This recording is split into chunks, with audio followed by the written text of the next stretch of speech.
Let's pray. Heavenly Father, we just want to thank you for this moment, Panginoon, na binigay mo sa amin so that we can hear about your word, Lord. I pray, God, that as we go along, Panginoon, in this sermon, Panginoon, may you unveil truth, Lord. And may those truths, Panginoon, baguhin ang aming mga puso, baguhin ang aming mga isip, Panginoon. Makita namin, Panginoon, that the centrality of the cross, Panginoon, that it is something that will guide us, Panginoon, from the start up until the finish, Panginoon, ng aming pananampalataya sa iyo, Lord. And patuloy, Lord, na as we hear your word, Panginoon, speak to your people, palabutin mo yung lahat ng matitigas na puso, Panginoon. And patuloy, Lord, may you destroy all self-sufficiency, may you destroy all pride, may you destroy, Panginoon, lahat, Panginoon, ng self-reliance, Panginoon, so that we can see the glory and the beauty of Jesus Christ, Panginoon. I pray, God, na walang maitataas dito bukod sa iyo, Panginoon. And forgive the one who teaches, Lord. For my sins are many, Panginoon. We bless you, we honor you in Jesus' name. Amen. Good morning ulit. So, ang pag-uusapan natin ngayong umaga is magaling. So, sabihin mo ulit sa katabi mo, magaling ka. So, isa din sa mga goal ko dito, guys, is for us to see this verse in a different light. So, kanina, di ba sinabi ni Paul, may I never boast except the cross of Jesus Christ. And then we are going to, parang a-align natin dito sa sinasabi na Mark 8:34. Okay, so outline ng Galatians. So, para lang aware tayo, no? Kasi di ba lagi namin tinuturo sa inyo, para maintindihan niyo yung isang chapter, kailangan yung balikan yung previous chapter para makita natin yung buong picture. Kasi, pagka po hindi natin ginawa yun, possible, mali po yung interpretation natin at mali po yung magiging understanding natin sa Bible. Okay? So, number 1, salutation. So, doon nag-start si Paul na may grace of our Lord Jesus Christ be with you. Ganyan. And then, he talks about the gospel. And then, the problem in Galatians. So, the problem in Galatians is that itong mga tao na to, na-receive nila yung gospel, pero may mga false teacher na pumasok sa Galatians tapos nag-preach ng different gospel. So, yung mga false teachers, sinasabi nila, no, Jesus is not enough. Kailangan mo ng additional trabaho or work para maligtas mo yung sarili mo. Parang sinasabi ng mga false teacher, believe in the Lord Jesus Christ, do good works, and then you will be saved. So, ayun yung sinasabi na. Pero ang tinuturo ni Paul, no, it's not that. Ang tinuturo ni Paul, believe in the Lord Jesus Christ, you are saved, and then ang resulta nun, ay paggawa ng mabuti sa mga tao sa paligid mo. Hindi siya baliktad. So, ang ginawa ni Paul is in-address niya yung problem na merong mali doon sa mga false teacher, tapos dinefend niya yung gospel sa mga readers niya. And at the same time, dinefend niya yung pagiging apostle niya. And then, so dinefend niya yung gospel, pinakita niya doon na that peace, no, is not something that we achieve. Hindi yan something na ina-earn mo, kinukuha mo. It's peace of God is something that we receive dahil ang ginawa ng Diyos, dati tayong kaaway, pinagbati tayo dahil may namatay na on our behalf. May nagbayad na ng kasalanan. So, nagkaroon ng peace. And then, justification by faith. Ibig sabihin, lahat ng nanampalataya kay Jesus Christ, there are no longer condemnation sa kasalanan natin.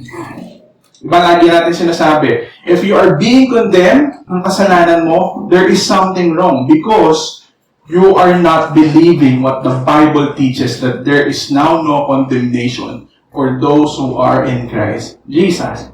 And then, ano yung magiging practical effect? So, ayun yung lagi kong gustong makita nating lahat.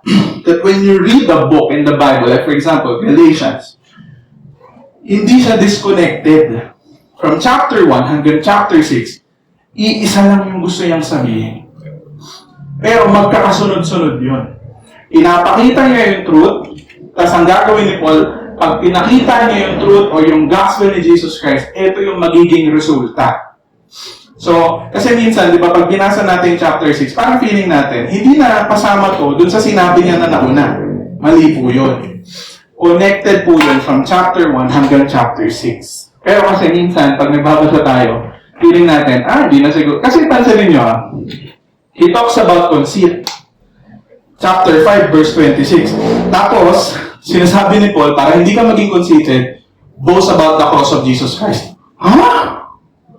Di ba? Bakit ganon? Okay, mamaya explain natin.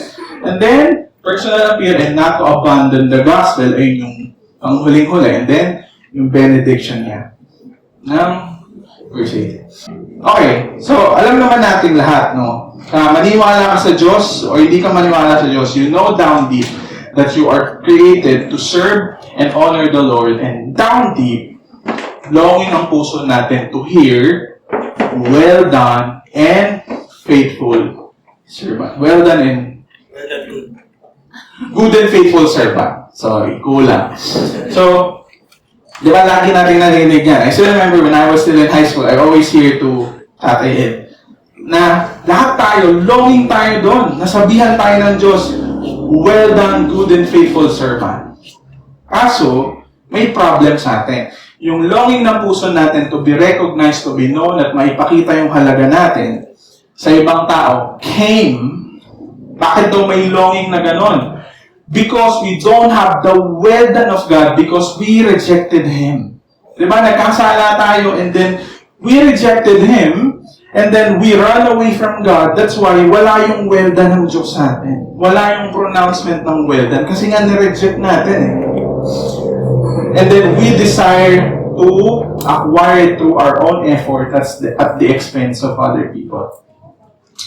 Naaalala niyo yung Garden of Eden? Tumakbo sila. Tapos, ang ginawa nila, like they are hiding from God. Anong sumunod na nangyari? Naghanap sila ng fig leaves, tapos yung fig leaves na yun, anong ginawa nila? Pinang-cover nila sa sarili nila. Alam niyo ba na yung symbol ng fig leaves na yun, ng paglalagay nila ng fig leaves sa katawan, is a symbol that they are trying to cover their sins by doing good. So, yun yung gusto ko makita nyo. Yung, nung si Eva at Adan, nag-sown sila ng fig leaves, ang gusto nilang gawin is, i-cover ko yung sarili ko by doing good. That's actually the symbol of that. Na hanggang ngayon, ginagawa natin, we're trying to cover ourselves with good works. Kasi nga, we don't have the well done of God. Parang sa nanay lang yan. Kapag hindi mo naranasan sa magulang mo, na sabihin ng magulang mo sa'yo na mahal kita anak, na proud ako sa'yo, anong gagawin natin? We go out ng bahay natin and then we get it from other people. We get it to friends, we get it to different sources. And it's the same thing with God. If we don't have the well done of God, if we don't have God telling us, I recognize you, I validate you, I approve you, ang tendency nating mga tao is hanapin to sa mga tao sa paligid natin. That's why we are so hungry for approval, for fame. Kaya nga pagka hindi ka napansin in a crowd, you feel snubbed. You feel na hindi ka importante. Right? At dahil yun sa kasalanan. Dahil nireject natin siya.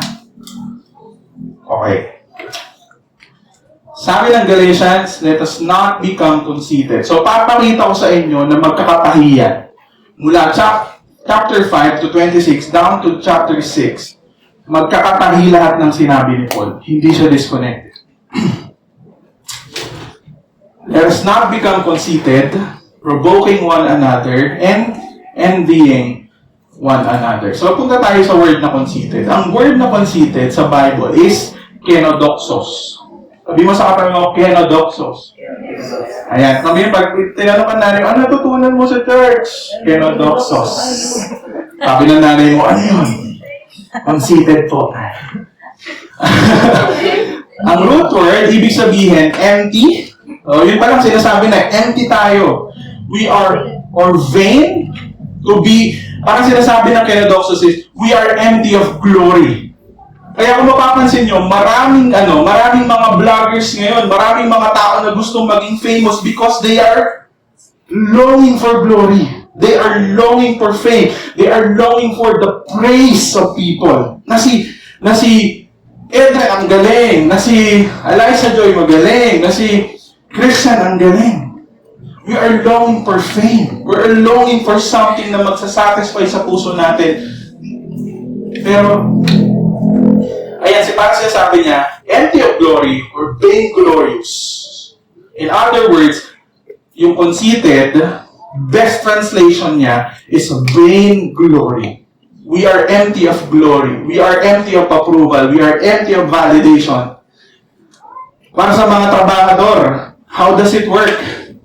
We want the approval of our boss. We want the praise of our colleagues. We want the praise of our managers. Right?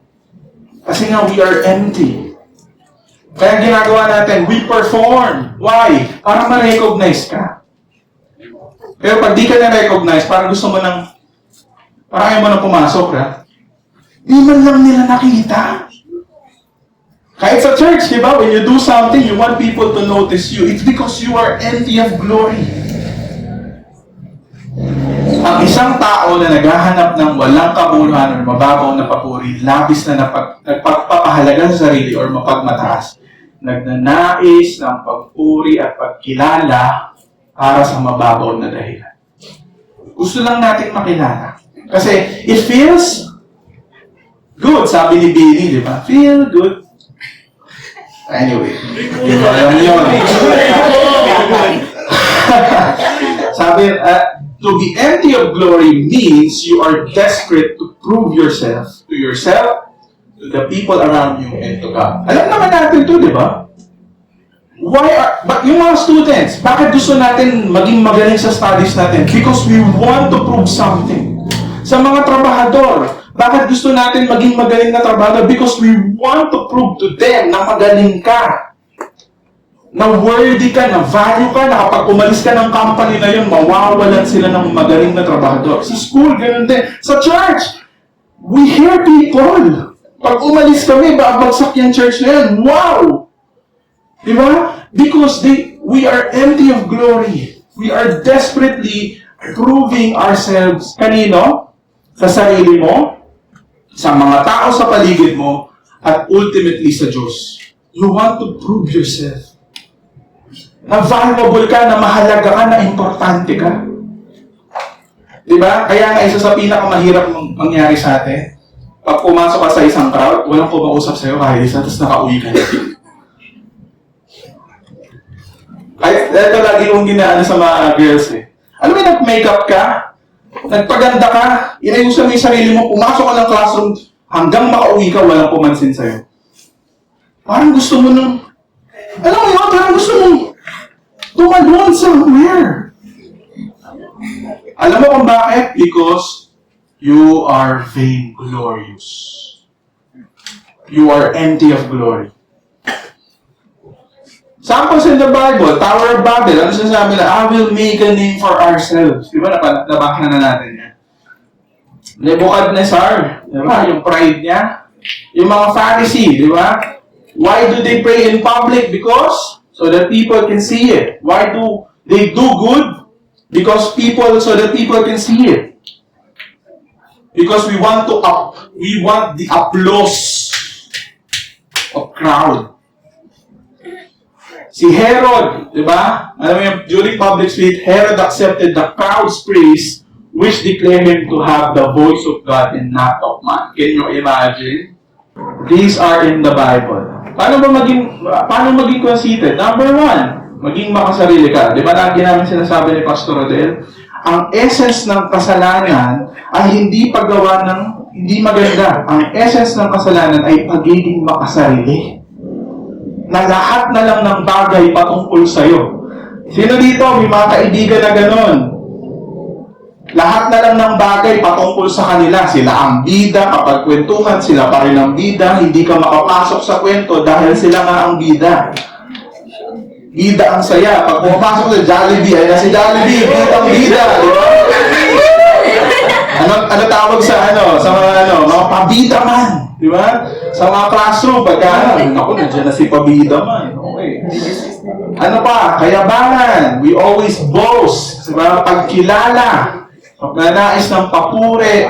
And then, kawalan ng lalim. Because we want it desperately. Kahit, alam nyo, kahit sa akin. Like for example, I don't know if na-experience ng mga preachers to, pero I don't think we are that righteous now. Pero may mga moments sa buhay namin na kapag nag-preach kami sa harapan, and then kulang yung crowd, kukunti lang yung crowd, we feel like hindi kami importante. Hindi exempted ang mga pastor nyo kapag ka wala masyadong tao sa loob ng church. They will feel this.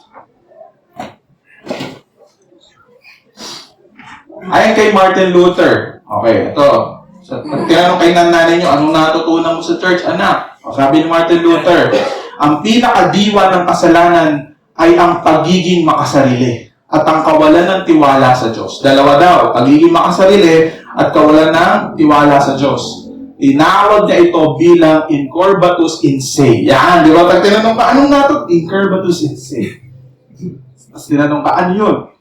Latin, nakabaluktot, papaloob sa sarili. Na-imagine niyo ba yung...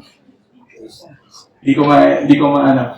Ang ibig sabihin nito, sa halip na magtuon sa Diyos at sa pagmamahal sa kapwa, ang tao dahil sa kasalanan ay nabubuhay para lamang sa sarili. Kaya nga sumikat yung walang sino nabubuhay para sa sarili lamang. Why? It's a lonely journey. Inuuna ang sarili, kagustuhan, kayabangan at ambisyon. Yung mga kabataan. Shout out. I still remember when I was still in college. Sabi ko, magkakaroon ako ng magandang career, ganyan-ganyan, sa una lang yan. Kasi makikita nyo na walang saysay yun. Kasi na parang nagtatrabaho ka para makuha mo yung mga gusto mo, mabili mo yung gusto mo, maganito. Sa una yun. Ganun yung trajectory nyo. Pero in the long run, that is not sustainable because binigyan tayo ng trabaho ng Diyos so that we can serve people. Lagi ko sinasabi kay AJ, the reason why we have work, because yung trabaho na yon, ibinigay sa atin ng Diyos yon para iserve natin yung mga colleagues natin, yung boss natin, through our work. Na kapag ginawa mo ng maayos yung trabaho mo, your boss, mararamdaman nila na mahal mo sila. Tama, mali. Diba? That's how we love people. Sa mga students, how do we express our love to parents? Nagiging magaling tayo sa school because we want to serve our parents. We want to serve our teachers. Why? Kasi pagka maayos ka, hindi ka sakit sa ulo ng teacher mo, nararamdaman ng teacher mo na, ay, may nagmamahal pala sa akin. If you know the story of your teachers, kapag wala na sila sa school, you know how lonely it is. Kaya minsan, yung mga teachers nyo, pumapasok yan because they feel love kapag nasa loob sila ng classroom. Kaya mag-ingat tayo, no? Alamin natin, huwag natin bigyan ng sakit ng ulo yung mga teachers natin because they carry their own load. Diba? Isipin din natin sila na sumasakit din yung ulo na, nai-stress sila sa atin, nabibigatan sila sa atin. And when we become good student, I'm not saying you become excellent, I'm saying just be good. Pumasok ka on time, gawin mo yung assignment. I'm not saying you to become excellent. Just do the normal things that you do. So that your teacher can feel the love na nanggagaling sa mga students. The logic of the market. Conceited heart. How does the conceited heart works? Ang ginagawa nun, kasi nga diba, lagi natin naririnig that yung heart natin is empty. At dahil empty of glory yung puso natin, lagi natin yung pinupuno, pinifeel. Ang tawag ng mga secular na tao dito is love tank. Narinig nyo na ba yung love tank? When people praise you, when people serve you, when people give you time, when people give you effort, when people give you gifts, yung love tank mo, napupuno, napupunan, nalalagyan. Kaya, di ba pansanin nyo, when you feel the love of the people sa paligid nyo, ano nangyayari? Hindi tayo mainitin yung ulo. Hindi ka mabilis mabwisit. Kasi nga, naramdam mo sa mga tao sa paligid mo na, uy, may nagmamahal sa Pero, kung wala kang capacity para mahalin yung mga tao sa paligid mo, ibig sabihin lang, you don't receive love, especially sa loob ng pamilya mo. And then you get outside para kunin yun sa mga tao na ka-close mo. Kaibigan, friends. Kaya minsan, we end up disappointed. Bakit? Yung friends mo empty din, wala rin pag-ibig sa bahay, sabay-sabay kayo. Can you imagine? Lahat kayo broken, nagsama-sama kayo. Parang sinasabi, anong igagatas mo sa akin? Wala rin ako nakuha sa bahay, boss. Kay ka ba? Okay. Ang ginagawa natin, we use people. Diba? Anong ginagawa natin sa mga tao sa paligid natin? We use them. Like for example, ako, bilang leader ng Youth Life, I can use Youth Life para masabi ko sarili ko na importante ako. Na valuable ako. Na hindi pwedeng na pag wala ako sa Youth Life, hindi na mag-work yan. Oh wow, Kuya Raymar, ang takas ng pedestal mo. Ikaw na Diyos, di ba? Pero I can use that. And sometimes I feel that. Pero that's a lie from the pit of hell. I can use people for my own glory. Tayo din. Yung mga friends natin. Why do we have friends? Because kaya nga di ba yung iba, bakit mo ako mahal? Kasi pag nandiyan ka, masaya ako eh. Wow! So ikaw lang. O paano ako? Kaya pag kami nanligaw sa inyo, girls, tinanong mo, bakit mo ako gusto? Kasi pagkakasama kita, ang saya ko. Paano pag hindi na? Ginagamit mo ako para sa kasiyahan mo? Ano ako, juice? Kapag kailangan mo, inumin, ano mo ba yung Jessie? Kapag masakit ulo mo, iinumin mo lang ako ng ganun gas, iiwan mo na ako. Oh, wow! Ingat! O, paano pa? Sa mga trabahador, pag nagtatrabaho tayo, papasok na ako para sa sahod. Ginagamit mo yung trabaho para sumahod ka, pero you're not using your work para i-serve yung mga tao doon. Kaya ka pinapasahod ng company para i-serve mo yung company, yung purposes doon, hindi para sa bulsa mo. We use God. Diba? We pray. Tapos sabihin natin, Lord, ibigay mo to sa akin, tapos hindi binigay ni Lord sa'yo. Lord, hindi na, ayoko na sa'yo. Wow! Ang galing! Parang token, di ba? Lord, yung token. Kailangan mangyari lahat ng gusto ko ngayong araw na to. Oh, wow. Ano ka? Diyos? We use things, places. We use travel. I go to Japan so that I can feel the void in my heart. May secret po ako. Naniniwala po ako doon. Ngayon.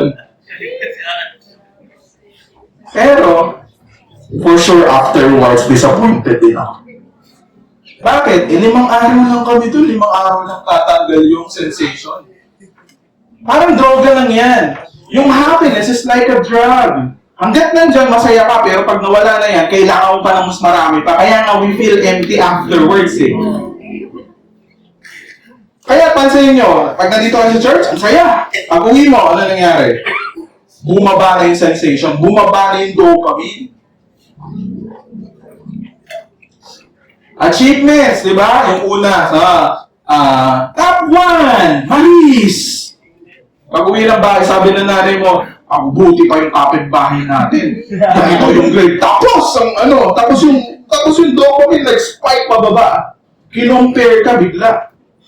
Di ba? Nakakalaman yan. Even sa church. Di ba? Kunwari si Lawrence, ang galing ng preaching mo, Lawrence. Tapos bigla may bumulong sa akin. Pero iba pa rin talaga yung preaching ni ano. Boom! Bumaba din, no? Walang tumaas. Wala natin. But, di ba? A heart and mind that follows the logic of the market. How does the market works? Ang tanong, ang market, ganito nag-work yun. Paano ko gagamitin tong mga tao na to para mag-profit ako? Diba ganun yan? Paano ko gagamitin tong mga tao na to so that I can feel good about myself? Para maramdaman ko sa sarili ko na importante ako. Para maramdaman ko sa sarili ko na I'm someone worth something. Diba mga kabataan? Tinatanong yung isang sarili nyo? Parang di naman ako mahalaga. Ayun na yung nagiging metric mo kung magpapatuloy ka ba sa friendship na yun o hindi. Pag hindi mo na nararamdaman na mahalaga ka, aalis ka na. Friendship is not for you para maramdaman mo na mahalaga ka. Friendship ay ginagamit ng Diyos para iparamdam mo sa mga kaibigan mo na mahalaga sila sa'yo. Baliktarin mo yung equation. Ikaw ang magbibigay ng value sa kanila. Sa company, ganun din. Hindi yung company ang magbibigay ng value sa atin. Tayo ang magbibigay ng value sa company. Pero ang logic ng market is kukunin ko yung value ko sa friends, sa trabaho. Pero ang logic ng Bible is that ako ang magbibigay ng value sa mga tao sa paligid ko. Ako ang magbibigay ng pag-ibig. Sabi ng isang theologian, bakit daw malungkot ang mundo? Because there is a shortage of love. Tuwing kailan lang ba Hearts Day? Kaya 14. 365, 1 over 365 days. Doon mo lang nakikita. Which is wrong. Kung iniisip mo, okay, ito na, tanongin yung sarili mo. Kung iniisip mo na hindi ito nangakop sa'yo at hindi ikaw to, katabi mo to, hindi ka delikado na maging conceited, iyon mismo ang problema. In essence, if you believe you're not conceited, chances are you really are. Because the people who acknowledge their own conceit are often the ones who truly are not. Ang mga taong mayayabang, sinasabi nila palagi na hindi sila mayabang. Ang mga taong hindi mayabang, hindi nila alam na mayabang sila. Kaya yung mga tao na lagi nagsabi na hindi sila mayabang, sila talaga yung mayayabang. Kasi yung tunay na hindi mayabang, they don't talk about it at all. Ano mo yung sarili mo? Internalize mo. Asan ako doon? For sure, nandun tayo sa mayabang. Kaya nga pag sinabihan ako ng mayabang ka, Raymar, amen, brother. Pag di ako galit sa'yo, pero pag galit ako sa'yo, oh no, amen, mas mayabang ka. Papalikan mo yun, syempre. Mas mayabang ka. If you believe you're not conceited, sumunod na, di ba? Conceited, provoking one another, envying one another. Sige, bilisan na natin. So, provoking is just a way for us to compete with each other. Sa loob ng church, nangyayari yan. Sa mga friends natin, nangyayari yan. And how does it work? Ano yung sinasabi natin when we provoke someone? Superiority complex po yan. Ang sabi dyan, I can beat you and I love it. Diba? Sa mga magkakaibigan, sa mga colleagues, magaling ako sa'yo and I love it. Sa Ragnarok, lalaban ako kay Ed. Talo sa akin yan. Pero kung gitara, ang usapan, ay, no, oh no. Oh no. Boss na lang, boss. Pero, we boast about the things na we are so, na magaling tayo. Okay? And then we love it. Kaya nga minsan tayo, kunwari, gitarista ka, compare mo yung sarili mo sa hindi mga gitarista kasi you feel good about yourself. Kasi mas magaling ka sa kanila eh. Pero i-compare mo yung sarili mo sa mga gitarista rin, you will feel inferior. Right?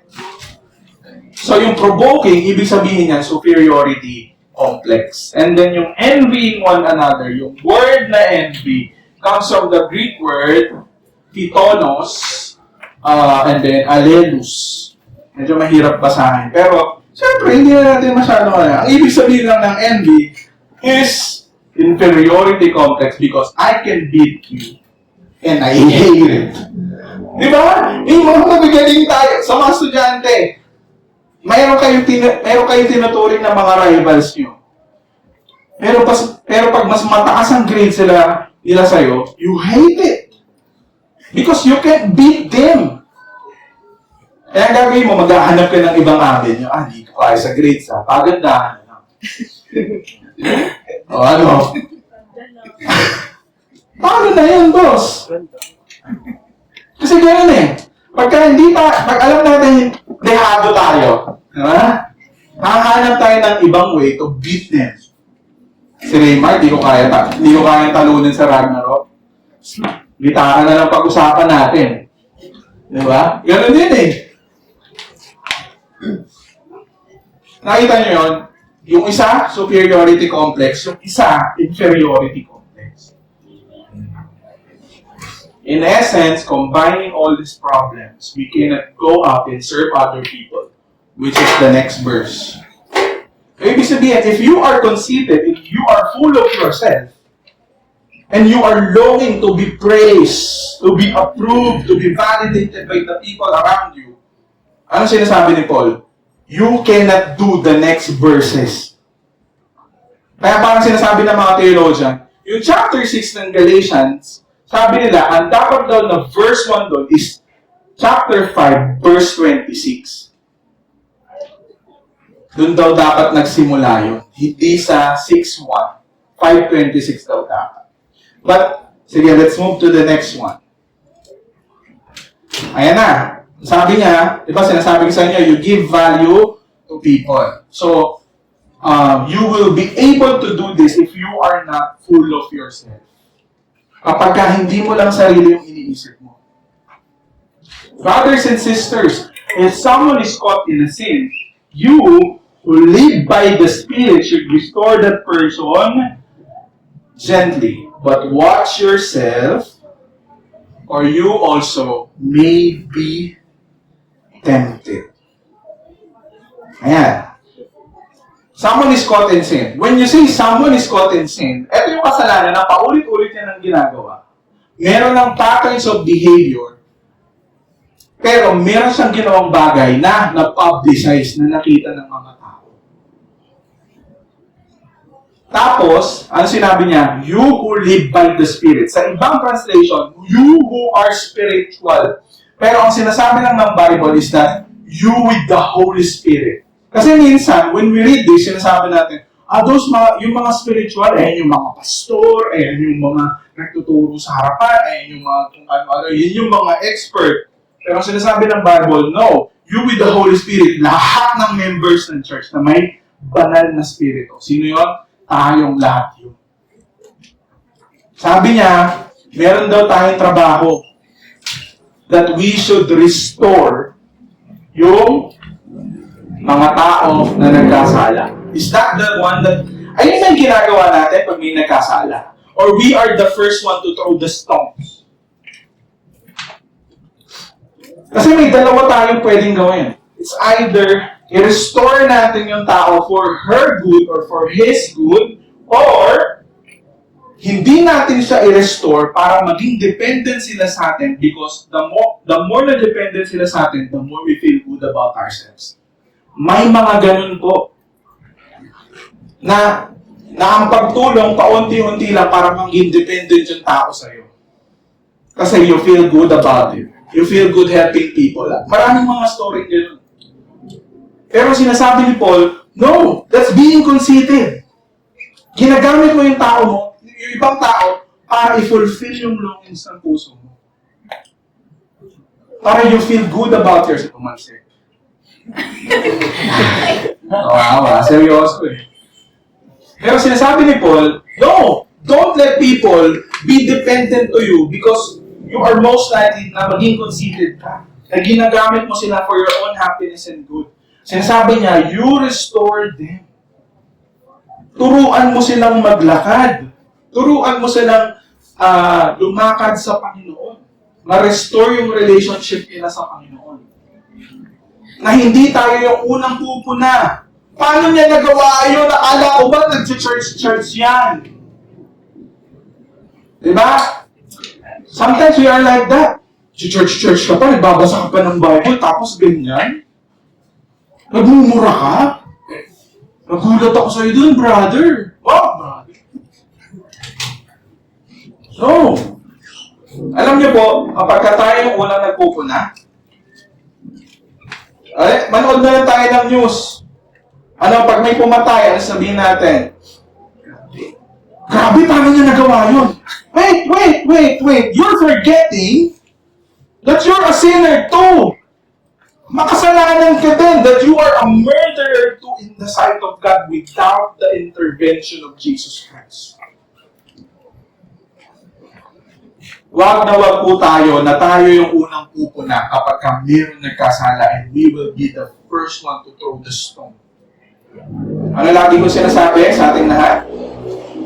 Kapag may nagkasala, tayo yung unang makikinig at hindi magko-comment or magbibigay ng opinion. Uulitin ko, in your own relationship, sa friendship, sa boy and girl relationship, sa church, kapag may nagkasala, we will be the first one to listen and be for that person in those hard times of their life. Diba, kids? Sino yung pinakagusto yung tropa? Yung kapag meron kang problema, nakikinig sila nandiyan. We love those people, right? Pero yung lagi may opinion, lagi may sinasabi, ako yun naman si bida man. Lagi sinasabi, di ba? Kaya nga minsan yung mga parents natin, nandudaldal lagi. Meron akong pinagtadaan, dami yung sinasabi, gigigil ka, di ba? Laging gusto, ayaw mo sa loob ng bahay. Kasi you always hear your parent telling you something to do. Hindi na. Parents, leaders, yung mga kabataan po natin, they don't need to know what they need to do. Ang kailangan nila ay mga tao na makikinig at nandyan para sa kanila in moments na kailangan nila na magmamahal sa kanila. Kaya hindi nag-o-open yung mga kabataan. Kasi opinionated tayo. Dami natin sinasabi.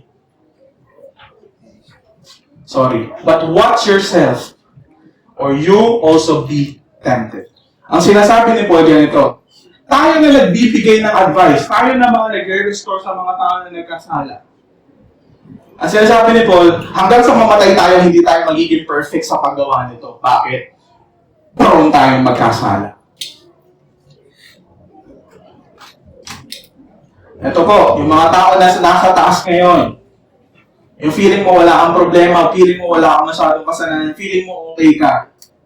Ang sinasabi ni Paul, watch out. Huwag kang maging sigurado sa sarili mo. Lagi ko sinasabi sa mga kabataan, huwag kang magiging sigurado sa sarili mo. Kasi the moment na naging sigurado ka sa sarili mo, yun din ang magiging simula ng downfall mo. Why? Feeling mo hindi mo kailangan ng ibang tao. You're wrong. Kaya nga sinabi, di ba? Walang sino man ang nabubuhay para sa sarili lang. Bakit? No man is an island dahil kailangan mo ng tao sa paligid. That's why, anong lagi namin inaano? Groupings. Hindi pwedeng, a-attend lang kayo dito, tapos uuwi na kayo. No! Groupings is there so that we can share each other's burden. Kaya namin gustong may ganun. Para marinig niyo yung story ng isa't isa, hindi yung aatin ka, just aalis ka na. Gusto niyo ba ganun? Nakita kami, hello po, good morning. Yun na yun. Next week na ulit kami magkita, hello po, good morning. Gusto niyo po ba ganun yung church natin? No. Oh no. God forbid. Kaya sa Youth Live, mahaba ang oras for that. Because we want people na marinig nila yung story ng isa't isa. Watch yourselves. Ano yung sasabihin ni Paul? Huwag kang maging sigurado sa sarili mo. Kahit feeling mo, ang galing-galing mo na. Kahit ang dami mong alam sa Bible, I don't care. Don't be so sure about yourself. Because ayun ang simula ng doubtful. Carry each other's burden. Diba? Ano yung... ang sinasabi ni Paul dito is that we carry each other's burden. Sometimes sa ganito tayo. Sa parents, di ba? We want to always give them. Pero hindi yung kailangan nila eh. Ang kailangan nila time. Pero hindi natin maibigay yun because it's a burden to us.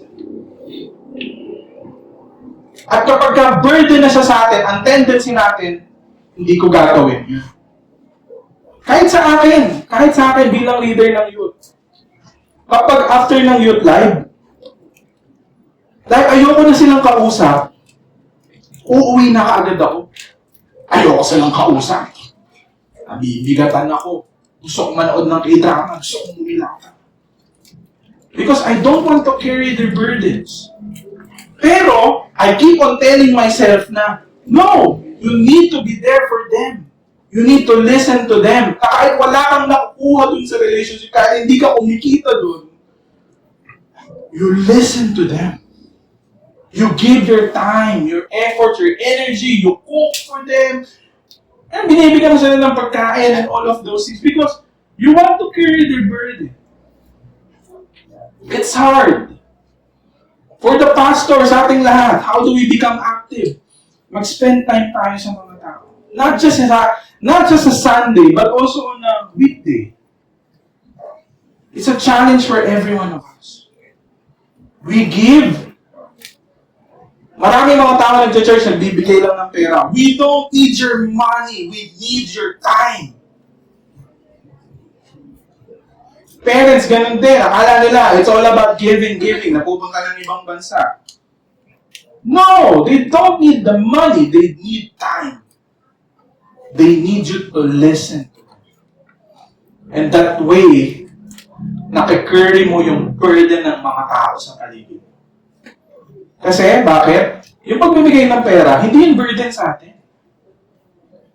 Sabi ng isang theologian, how can we carry each other's burden if we don't have, parang, if hindi naman talaga siya burden sa atin. Sinabi ni David, I will not do something that will not cost me anything. Kasi po, ang tunay na pag-ibig sa kapwa is always costly. It will cost you your time, it will cost you your effort, it will cost you money. That's why, kapag po nagmamahal tayo, isa po yan sa pinakamahirap dahil kailangan mong ipatong yung bigat ng ibang tao patungo sa'yo. Ano lagi ko sinasabi sa mga kabataan? Kung papasok ka ng relationship, do you think kaya mo pang kunin yung burden ng tao na yun papunta sa sarili mo? If you think you cannot, please don't enter that relationship yet. Why? Malungkot yun. Malungkot ka din. Anong ibigay niyo sa isa't isa? Malungkotan. Wala kang pagmamahal sa magulang. Maraming isang pagmamahal sa magulang. And then you love each other. Ibilangan kayo. Isang buwan. Sa linggo nga lang eh. Iba ka, 2 oras lang eh. Mahal kita. Sumama ko yan. Break na tayo. 2 oras pa lang, boss. Bakit? Di mo kaya yung burden. Di mo kaya yung burden.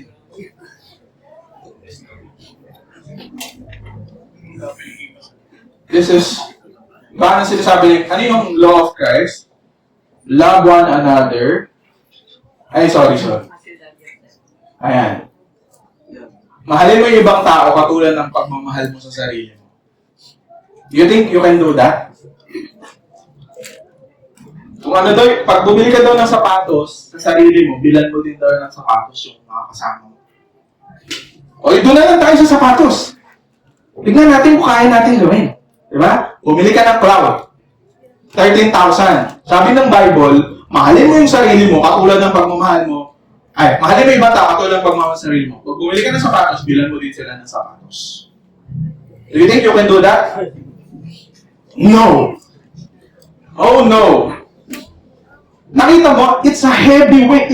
Yung law ng Panginoon is a crushing weight for us. Ang law, ang gamit nun is para tanggalin lahat ng self-sufficiency mo kapag feeling mo sa sarili mo ang taas mo. If anyone thinks, connected, di ba? Magkakasunod yan. Sabi niya, if anyone thinks he is something when he is nothing, he deceives himself. Pag feeling mo, galing mo na, you have everything, na alam mo na gagawin mo, sigurado ka sa sarili mo. Na hindi mo kailangan ng advice sa ibang tao. Sabi niya, you are deceiving yourself. Especially mga kabataan. You need advice from someone older than you para ma-guide ka dun sa path mo. Kailangan mo ng mga tao na mag-guide sa'yo. Hindi pwedeng mag-isa ka lang. Kasi, most likely, dinideceive mo yung sarili mo and you are on your way to destruction. Each one tests his own work. Ano sinasabi niyan? You must examine yourself each day. Tinatanong mo yung sarili mo, ginagawa ko ba ito para sa sarili ko? Or ginagawa ko to so that I can serve people? Minamahal ko ba sila? Or I was just trying to get their love and approval para masabi ko sa sarili ko na I'm okay.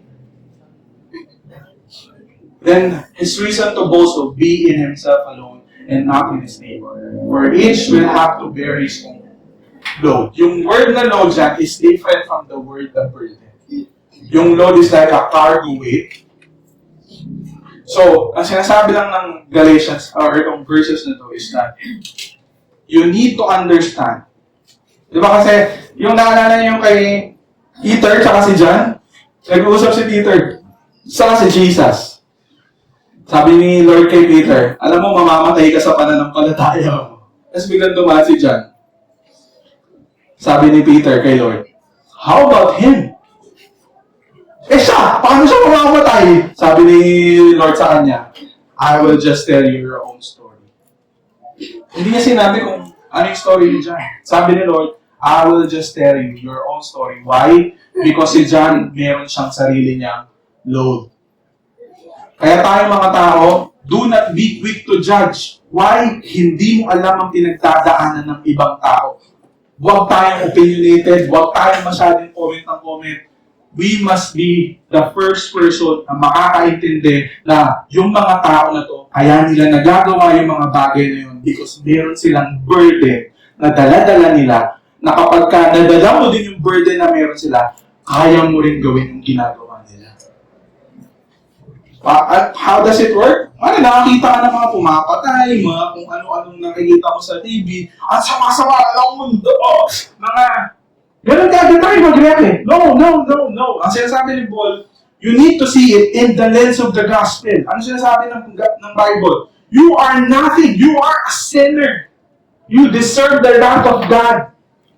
Sabi niya, when you look at those negative na mga nangyayari sa mundo, parang sinasabi mo, etong mga tao na to, if I will have the same burden na meron sila, kaya ko rin gawin yung mga bagay na ginagawa nila. That's where humility comes from. Nakikita mo yung sarili mo that you are also capable of doing the very bad thing. Sabi nga ng isang theologian, if you are a follower of Jesus Christ, meron kang dalawang capability. One is to become a Hitler. The other one is to become like Jesus Christ. Nakadepende yon kung paano mo filifid yung sarili.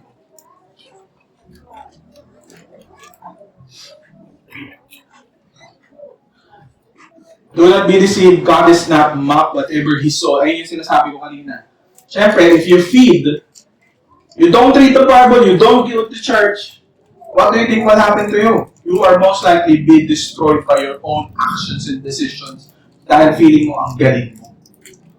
But, when you sow to the Spirit, because the Spirit continuously tells you that you need Jesus Christ. Na every time we go to church, the reason why we go to church, because we need the church. We need people around us to journey with us. Na habang nag-journey kayo, nag-grow ka bilang tao, hindi ka naniniwala na kaya mo lahat. Kailangan mo ng ibang tao na mag-journey sa'yo, hindi ka pwede mag-iba. Parang sinasabi ni Paul, pag sinasabi mo sa sarili mo na mag-grow ka without reading the Bible, without going to church, without fellowshipping with other people, you're wrong.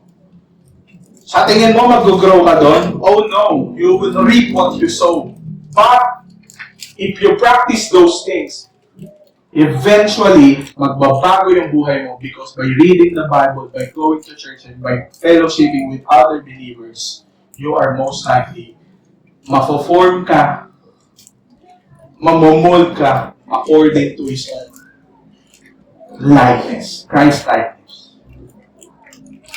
Kaya lagi kong sinasabi sa mga kabataan, do you want to grow?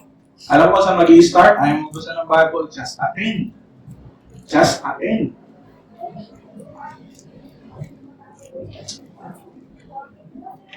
Ayan. Ayan, nakita niyo yung sinabi niya na those who want a good showing in the flesh will force you to be circumcised in order that they may not be persecuted for the cross of Christ. Kasi yung mga Jews noon, ayaw nilang i-preach yung gospel ni Jesus Christ kasi they will be persecuted. Bakit? Because of the offense of the cross. Number one, cross challenges human pride. Di ba? Ang laging sinasabi ng mga parents sa mga kabataan, you are beautiful, you can do great things. Pag binasa mo yung cross, ang sinasabi doon, you are nothing. Can you imagine, paglabas ng anak mo, you're nothing. That's offensive. That's offensive. Kasi di ba, yung mga anak mo na masyadong malalaki ulo, how do you bring them down? You tell them, you're nothing. You are a sinner. Kaya pag narinig nila to, yung cross ni Jesus Christ, it's offensive. Bakit? It destroys their pride. Kaya sinasabi ni Paul, if you think you're something, but you're nothing. Basahin niyo ulit yung verse kanina. Di ba sinabi na? You think you're something, you're nothing. Self-reliance. Ano sinasabi ng cross? You cannot save yourself by your good works. Lahat ng good works nyo, basura. Kaya offensive yan. Kaya nga, di ba, sa yung kay Joyce Spring, yung narinig ni Will Dasovic, yung sinabi niya, paano yung mga mabubuting tao galing sa ibang religion, pag hindi sila nanampalataya kay Jesus Christ, hindi sila maliligtas. Ang sagot ni Joyce Spring, yes! They will go to hell. And it's offensive. It offends you. Why? Especially yung mga religious people, it offends them. It's unfair. Ay, nasasabihin na, it's unfair. Ba't ganun?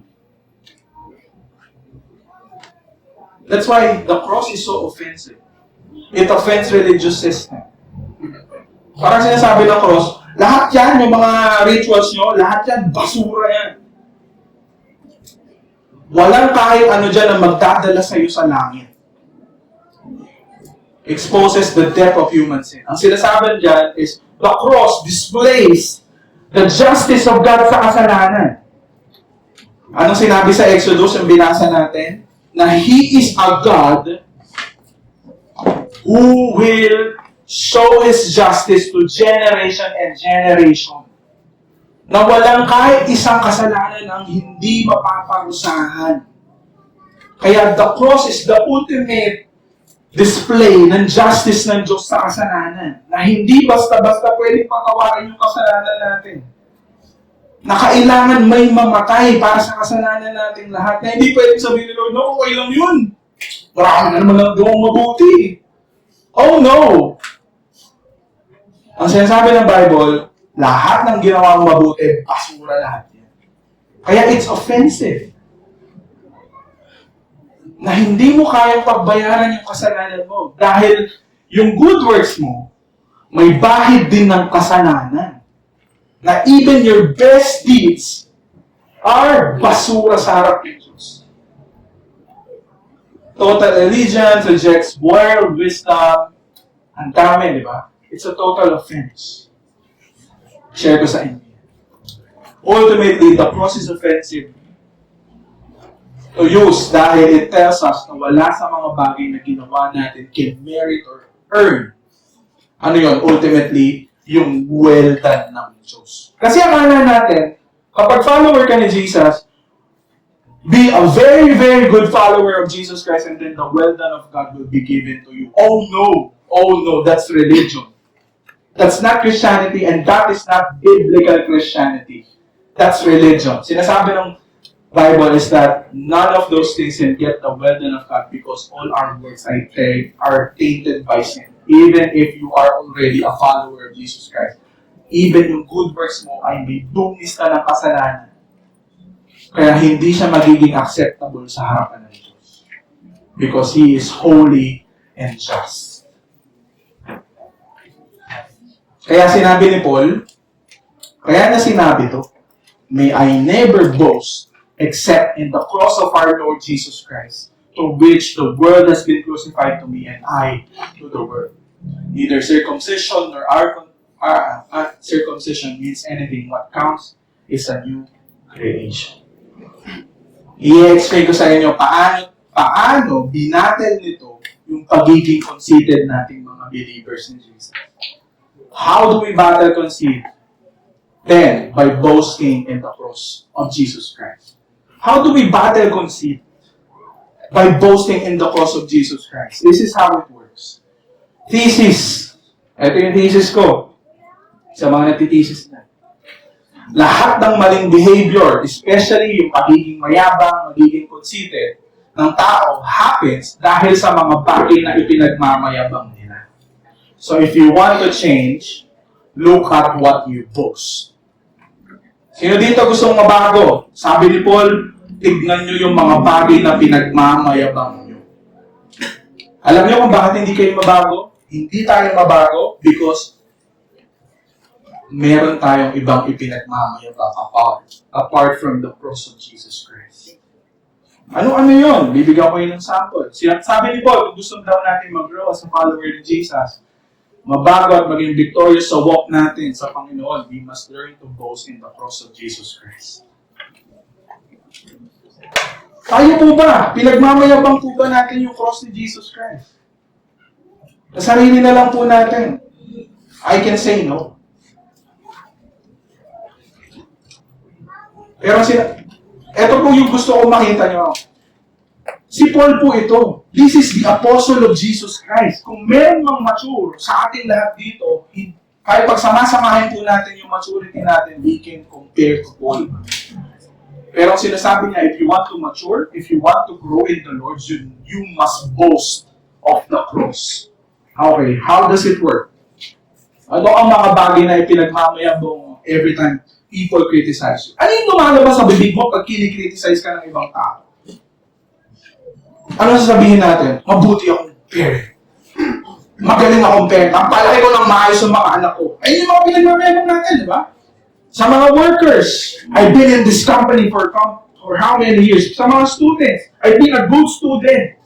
Di ba pinagmamayabang natin? Ito yung na-achieve ko. How can you say that? You don't know me. Marami akong mga bagay na nagawa na sa buhay. Ako, when people criticize me, alam mo, pinagmamayabang ko, mas mataas ba sahod mo sa akin? It's a boast. Nagyayabang tayo. Ano yung mga bagay na kung hindi man lumalabas sa bibig mo, nasa utak mo na gusto mong sabihin pero hindi mo sinasabi. Ano yung mga bagay na pinagmamayabang mo when people criticize you? Sabi ni Paul, look at those things. Ano pa daw yun? Ano-ano ang mga bagay na kadalasang nagbibigay ng sobrang galit sa puso mo kapag natitrigger ka ng ibang tao? Ano yung pag tiningki ka, yung galit mo talagang umaapaw, hindi mo mapigilan yung sarili mo. Sometimes I boast about my comfort. I boast about my comfort because kaya minsan kapag tinitrigger ni Asia yung comfort ko, talagang yung galit ko nawawala ako sa sarili. Ano yung mga bagay na pinagmamayabang natin? ministry. Ito, yung pagtayo dito sa harapan can be a boast. How dare you tell me that? Diba? Pwede ko sabihin, ako yung aral. Pinag-aralan ko yan. Paano mo sinasabi sa akin na hindi ko alam?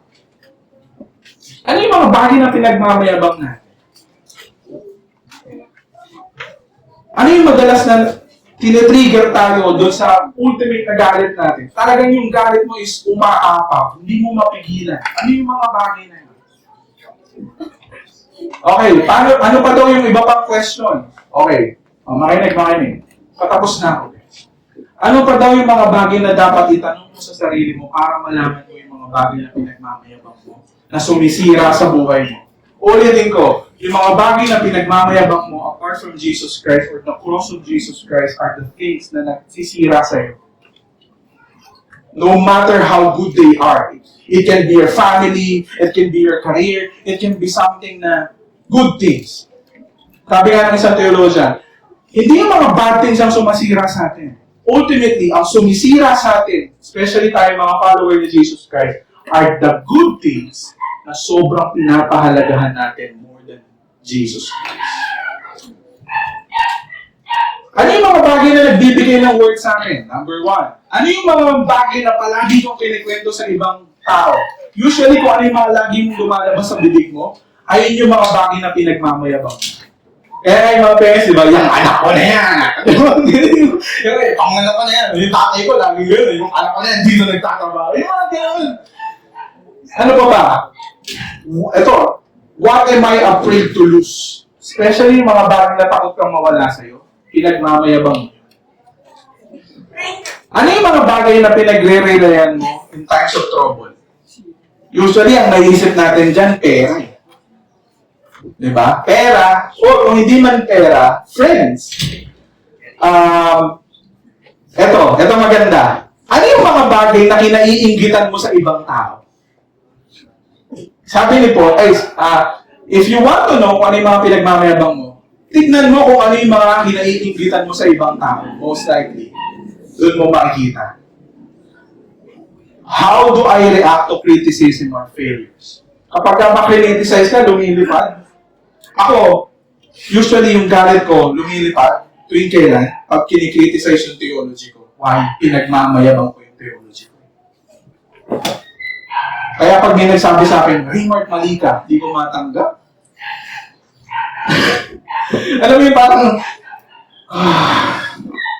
Kaya minsan pagka nag-aano kami ni Lawrence, dalawa, talagang, pag kine-question ni Lawrence yung theology ko, talagang, yung puso ko, umapalag eh.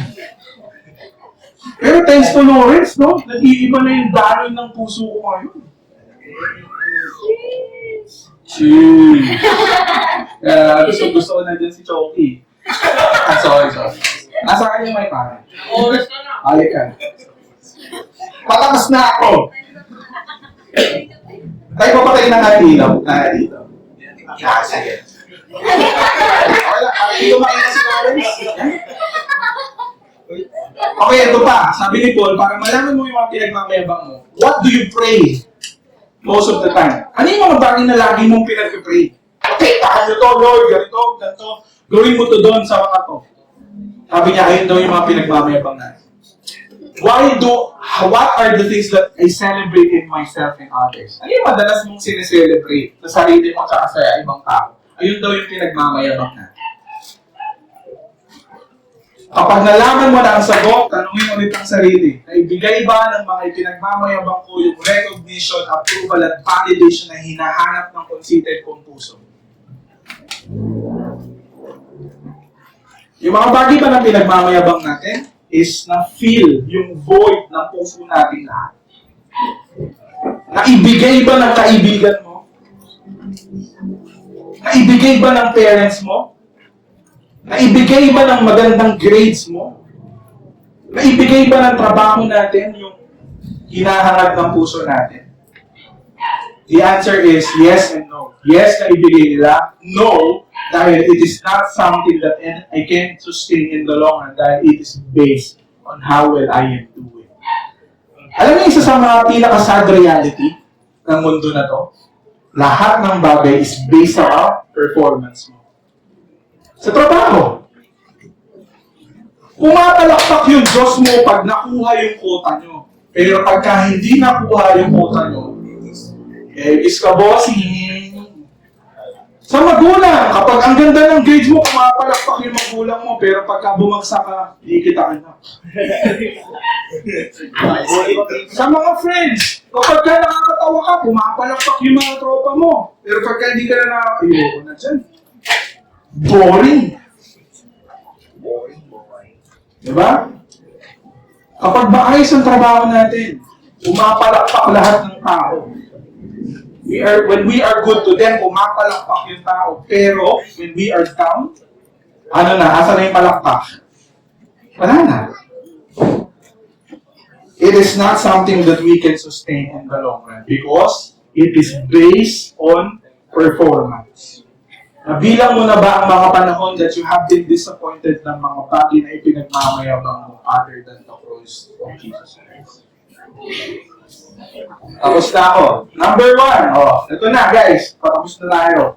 Ang step 1. How do we boast of the cross? Sabi niya, constantly remind ourselves na lahat ng pinagmamayabang natin aside from the cross of Jesus Christ will eventually lead us to disappointment and despair. Alam natin to. Ilan na naging boyfriend mo pero hindi ka pa rin naniniwala na i-disappoint ka ng susunod. Ang dami na nating naging trabaho pero hindi pa rin tayo naniniwala na hindi kayang ibigay ng trabaho yung approval na hinahanap ng puso natin. Ano ang mga bagay na pinagmamayabang ni Paul? How does Paul do it? Sabi niya, sabi niya, if they have confidence in the flesh, sabi ni Paul, I have more. Ano pinagmamayabang niya? Circumcised on the 8th day, the people of Israel.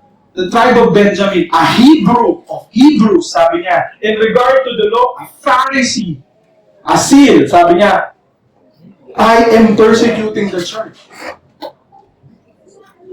Ito pinakamaganda yung boast.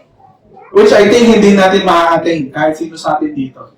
Sabi niya, as for righteousness based on the law, faultless. Can you imagine yung boasting ni Paul? Pinagmamayabang niya na ganito siya katuwid. Na base, kung i-base sa law yung buhay niya, sabi niya, faultless. Wala kang nakikita kahit anong bakit na karumihan. Pero sabi niya, dun lang sa law yun. Kung sa pagsunod lang sa law at hindi pinag-uusapan yung puso. Parang sinasabi ni Paul, yung attendance sa church, I've never been absent.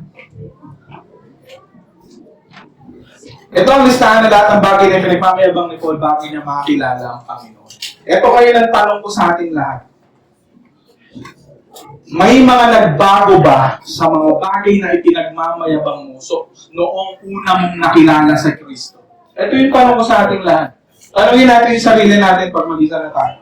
May mga bagay ba na dati natin pinagmamayabang na hindi na natin pinagmamayabang ngayon dahil nakilala na natin si Kristo? Yung career pa rin ba natin yung pinagmamayabang natin? Yung parenting style pa rin ba natin yung pinagmamayabang natin?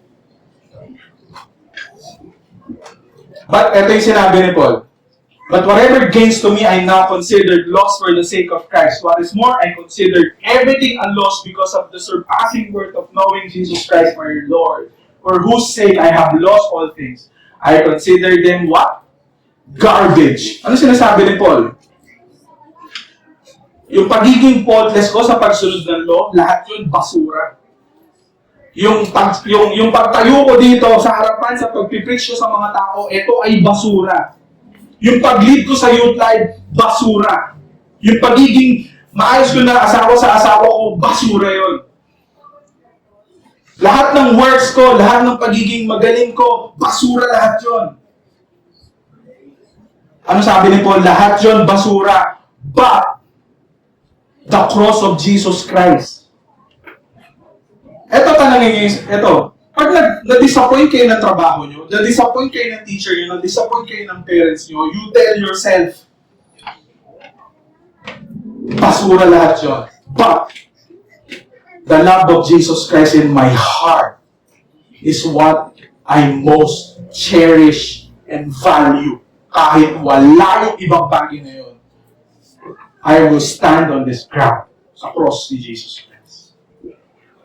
In other words, kailangan nating ma-internalize na lahat ng bagay na ipinagmamayabang natin aside from the cross of Christ ay basura. Dumating ka na ba sa point ng buhay mo na yung mga dating pinagmamayabang mo ay hindi na ganoong ka-importante sa'yo? Tanungin natin yung sarili natin. Huwag mong tignan yung mga behaviors natin. Ang tignan mo is yung mga bagay ba na dating importante sa'yo ng mga pinagmamayabang mo, hindi na masyadong importante sa'yo ngayon dahil nakita mo na yung guluhan ni Jesus. Ituring na basura lahat ng mga bagay na pinagmamayabang natin other than the cross of Christ. At lubos na pa, makipag-isa sa Kanya. What does it mean? If you put your faith in Jesus Christ, hindi na yung mga bagay na ginawa mo or nagawa mo ang magdidikta ng halaga mo. Kasi ganun tayo, di ba? I'm a good parent. That's where I feel na importante ako. I'm a good student. That's where I feel I'm most important. Ako ang laging bangka sa mga tropa namin. That's where I feel I am important. Pero sinasabi niya, lahat ng bagay na na-accomplish ni Jesus Christ for you is now dictates who you are and the two pair of eye in the universe who loves you. Ito na ang yung motto mo. If you are a follower of Jesus Christ and you are boasting in the cross, I have been crucified with Christ, I no longer live, but Christ lives in me. The life I now live in the body, I live by faith in the Son of God. Sino daw yun? Who loved me and gave Himself. Ipaalala sa sarili na hindi na yung mga bagay na pinagmamayabang natin na magdidikta kung sino tayo. At ng halaga natin, because of the cross in Christ, we are validated and approved. Tayo, mga tao, tuwing kailan natin, di ba? Minsan nagdidikta ng kung sino tayo. Pag narinig mo yung pangalan Raymar, pastor. Yung pagiging pastor ba, magbibigay ng value sa akin? Ng halaga sa akin? Pag narinig mo yung word na Hector, malaking bahay ang naiisip ko ba? Pag narinig ko yung pangalang Jello, professor. Oh! Pag narinig ko yung pangalang Lawrence, chocolate na. Sorry, pare.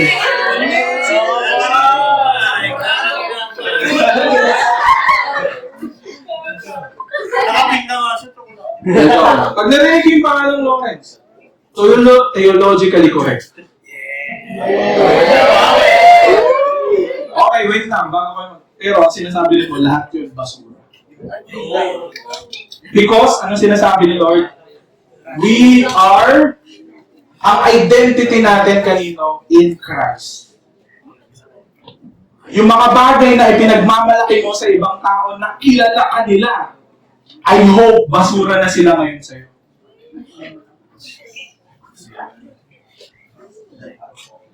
Ang aking magiging matuwid ay hindi sa pamamagitan ng pagsunod sa kautusan, kundi sa pananalig kay Kristo. Ang pagiging matuwid ko ngayon buhat sa Diyos sa pamamagitan ng pananampalataya. The well done and approval and validation ng Panginoon sa mga makasalanan was already been pronounced. Nung nanampalataya tayo kay Jesus. Ang sinasabi ng Bible is that bago pa mag-start yung journey natin bilang tagasunod ni Kristo, sinabi na ni Lord, well done, good and faithful servant. Bago ka pa tumakbo, bago ka pa sumunod sa Kanya, sinabi niya na, well done, good and faithful servant. Bakit? Nanampalataya ka kay Kristo. Dahil sa pananampalataya mo, tinawag ka ng Diyos na matuwid at sinabi niya sa'yo, well done, Mama Sel. Well done, Pastor Alvin. Well done, AJ. Well done, Joyce. And then from there, journey ka. Dala-dala mo yung well done niya. Hindi yung tatakbo ka para sa well done. Tumakbo ka dahil naisig mo na yung well done. Tapos na. In-approve ka na. Sinabi na sa'yo ng mahal ka niya. It means, hindi na natin kailangan hanapin sa sarili natin, ang mga tao sa paligid natin, yung validation and approval dahil we already have it in Christ. Paano hindi maging conceited? Remember the cross. that you have been validated and approved by the God of the universe even before nag-start ang journey mo sa Kanya. Remind yourself that at the cross, the well done and approval and validation ng Diyos sa makasalanang tulad nating lahat has been secured forever. Is this based on performance? Titignan ba ni Lord kung nagbabasa ka ng Bible, umaatin ka ng church, ginagawa mo yung mga tamang bagay? Hindi po doon nakabasa yun. Nakabase po yan sa ginawa ni Jesus para sa iyo. Kaya hindi po yan parang boss nyo. Si Lord hindi po is not like your boss. Because ang basis ng relationship natin sa Panginoon is the finished work of Jesus Christ. The cross. Kaya sinasabi ni Paul, I only boast of the cross. Because other than the cross, lahat is based on performance at hindi ko sila kayang i-sustain dahil from time to time nag-fail ako.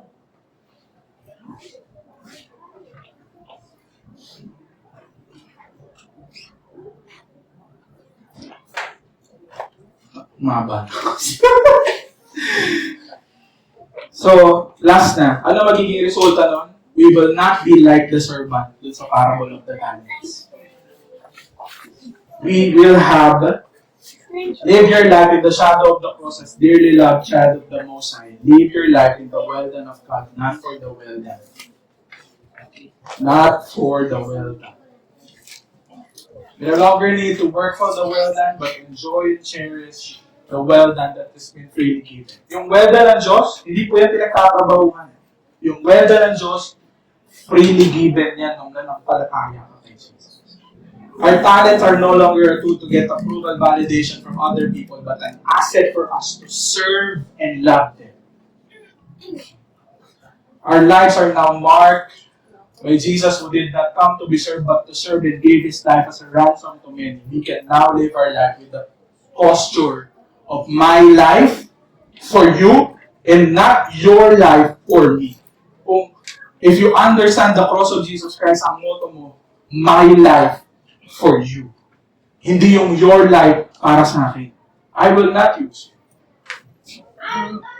We can now become calmer and more poised because what we boast is now secured and no longer something that we need to sustain. If we boast about the cross of Jesus Christ, even if people criticize you, you will be calmer. Dahil, kasi kunwari, pinagmamayabang mo yung parenting style mo and people criticize you for your parenting, you will not become, galit ka.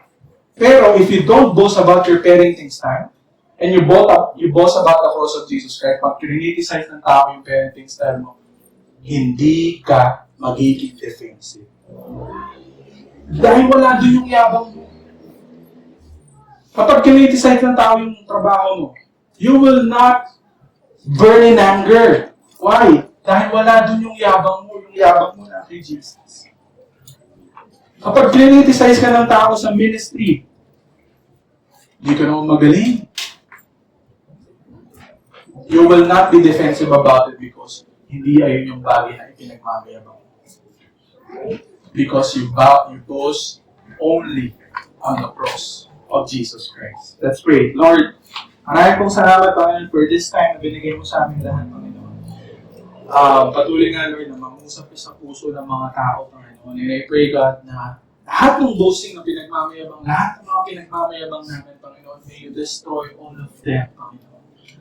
Lahat ng mga bagay na ipinagmamayabang namin, other than you, Panginoon, may we never boast of those things. But we only boast of the cross of Jesus Christ because the cross of Jesus Christ is the only thing na hindi nakabase sa performance namin, hindi nakabase kung okay ba kami o hindi kami okay, Panginoon. That the cross of Jesus Christ is something that we can enjoy and cherish, Panginoon, because it is something that is freely given sa lahat ng nanampalataya kay Jesus, Panginoon. Lord, ang prayer ko, Panginoon, may it bring peace, Panginoon, may it bring joy, may all pressure, Panginoon, mawala sa puso namin, Panginoon. And I pray, God, na mawala din yung fear, that love abounds, Panginoon, as we understand, Panginoon, that the God of the universe who came down in the person of Jesus Christ, Panginoon, bumaba dito para ipakita sa amin yung pag-ibig niya, Panginoon, ng hindi namin kaya, na hindi namin kailangang bayaran. Patuloy ka, Panginoon, na mangusap sa amin lahat, Lord. Ipakita mo na natuli ng matay ka para sa amin upang mapagbayaran lahat ng kasalanan namin, Panginoon. And we can be your sons and your daughters, even though makasalanan kami.